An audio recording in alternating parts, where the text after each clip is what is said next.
Kisah singkat Nabi Sulaiman dari lahir sampai wafat, dikaruniai mukjizat luar biasa. Nabi Sulaiman AS merupakan salah satu dari 25 nabi yang diutus oleh Allah SWT.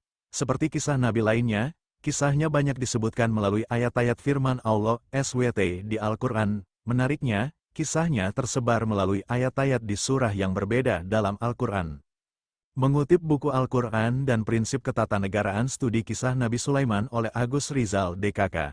Kisah Nabi Sulaiman ditemukan pada 16 ayat yang tersebar dalam 7 surah di dalam Al-Quran. Sejumlah ayat tersebut menyebutkan kata kunci Sulaiman. 7 surahnya antara lain Al-Baqarah, An-Nisa, Al-An'am, Al-Anbiya, An-Naml, Saba, dan Sad.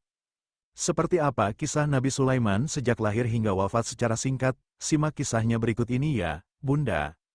Masa muda Nabi Sulaiman dikutip dari buku Kisah Teladan Menakjubkan 25 Nabi karya Aryani Syurfah, MPD. Nabi Sulaiman lahir di Palestina. Nabi Sulaiman merupakan anak dari Nabi Daud AS. Al-Quran menjelaskan bahwa Nabi Sulaiman AS sejak usianya yang masih kecil telah menunjukkan kesalehan dan ketaatannya kepada Allah.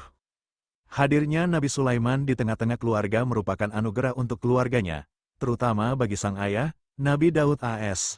Menginjak remaja, Nabi Sulaiman menunjukkan kecerdasannya, ini berkat doa sang ayah yang menginginkan agar diberi seorang anak yang cerdas. Selain cerdas, Nabi Sulaiman dikenal sebagai sosok yang bijaksana dan dapat membuat keputusan yang adil. Suatu ketika, Nabi Daud dan Nabi Sulaiman bertemu dengan pemilik kebun dan pemilik kambing. Pemilik kebun ingin minta ganti rugi pada pemilik kambing karena kebunnya telah dirusak kambing. Mulanya, Nabi Daud AS meminta pemilik kambing untuk ganti kerusakan. Namun, Nabi Sulaiman AS memberikan pendapat yang mana ternyata menguntungkan kedua belah pihak. Pemilik kambing menyerahkan kambingnya, tapi pemilik kebun harus merawat kambing. Sementara, pemilik kambing harus merawat kebun agar keadaan seperti semula. Nabi Sulaiman jadi raja dan kisahnya dengan Ratu Balkis. Walaupun pada saat itu Nabi Daud telah memiliki beberapa orang anak, Nabi Sulaiman AS yang teristimewa karena ia mampu mewarisi tahta kerajaan sang ayah. Akan tetapi, rupanya keistimewaan tersebut membuat sang kakak iri. Kakak tertuanya, Absyalum merasa iri padanya. Absyalum kemudian berencana untuk merebut kekuasaan sang ayah dengan menyusun kekuatan secara sembunyi-sembunyi. Namun, usahanya gagal karena terbunuh dalam kerusuhan akibat masyarakat pro dan kontra. Nabi Sulaiman AS pun pada akhirnya menggantikan tahta sang ayah. Ketika menjadi raja, Sulaiman justru tidak silau dengan kekuasaan dan hadiah, ia tetap jujur dan tidak sombong.